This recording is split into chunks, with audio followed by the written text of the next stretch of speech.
One of the biggest lies in the world is how people feel and think about pedigrees. I'm going to give you this message today because I care about you. A lot of people send me messages all the time. This week was amazing. And every social media, Chico, thank you so much. And they sent me the picture of themselves with a family dog. It says, this is my dog. And I thought it was a real American Pitbull Terrier. By going to your channel, I understood now. I got a mutt. I get guys that send me the pedigree of their dog and says, listen, Chico, you know, I used to think this was quality, and I know I bought a common dog. I was impressed. He said, you taught me so much. But I still got some guys this week that only, they send me, say, Chico, please check my dog. Give me your opinion on your dog. And they send me the picture of the pedigree. And I started thinking, you know, back at the later part of the 1990s, the Bascos brothers started with the pedigrees online. And I thought it was a stupid idea. I was young. I didn't know that actually could have been a good idea financially. But I wouldn't care. I was in a barbarian mode. And it turned out to be a new way for people that came in the breed. These colors on the pedigrees, these titles on the pedigrees, it was a complete boom. That in combination with Mayday, there was still a draft coming in from Jeep and some of those dogs, the buck dogs and blah, blah, blah. And you can see the percentages. And automatically you make, with these tools, you make idiots into scientists. Because they start like so much percentage of these and so much percentage of that, because this little calculator will give them an idea. And yes, I will mention sometimes some percentage of dogs that might be important, but you know, it's never like really like my selling point. Maybe 100% Chico Lopez, maybe that to me matters. But I know guys build the whole yard, the whole breeding program on percentages, and it turned out to be a failure long run. Maybe a little bit of quality in some points, but never consistency. And consistency is where people get honked all the time. And so this created also something that was crazy. People thought that by having a pedigree, they were part of, let's say, a pizza pie. Let's say you have a pizza pie, right? And you have something that's attached to the pizza pie.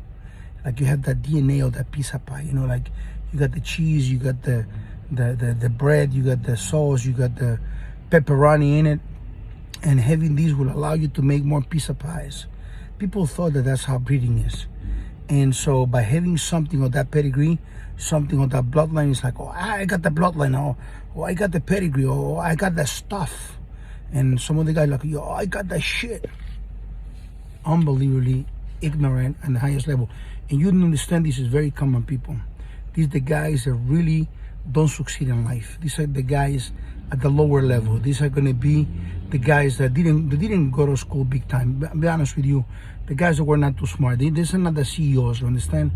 And what happens is these guys, you know, get all the people involved, and you know, one idiot level 3, he's above a lot of idiots level 5. You know, like the higher the level, the lower the quality, and it's unbelievable. It's unbelievable, and it does carry an illusion. Because I felt the illusion. See, I can tell you about these things because I felt it. My first dog didn't have a pedigree. It was a great dog.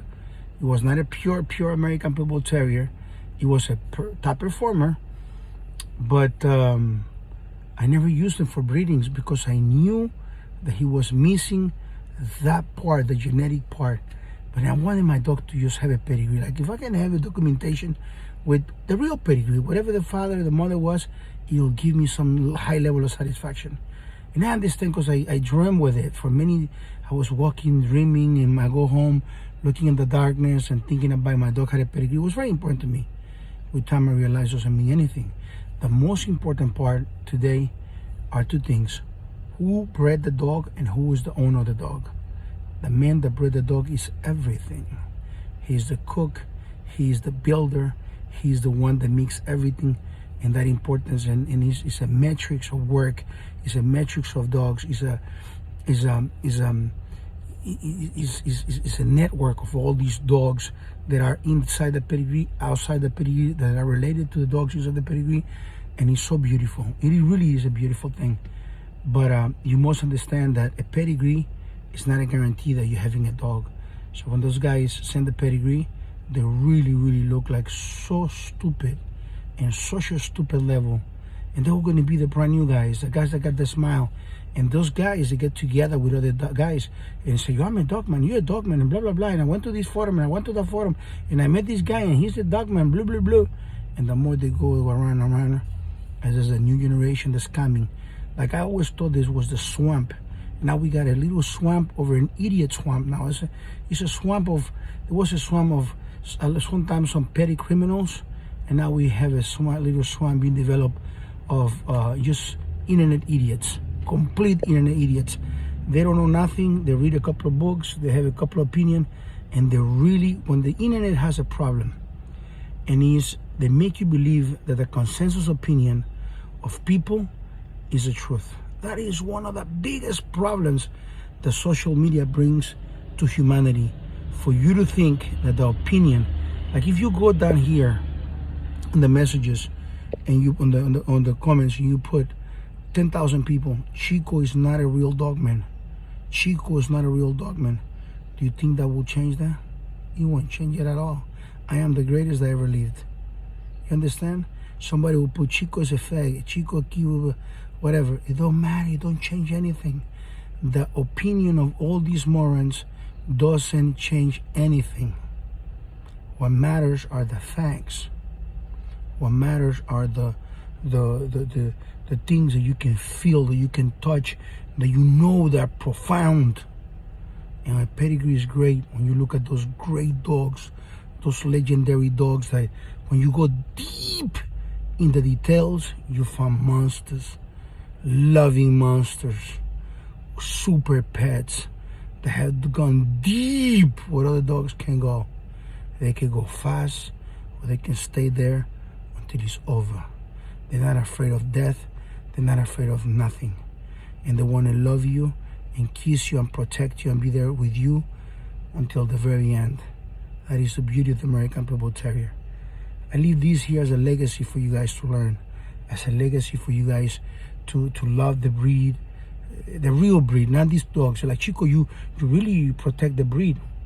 Man, really, I'm not protecting those mutts that you think they are the breed.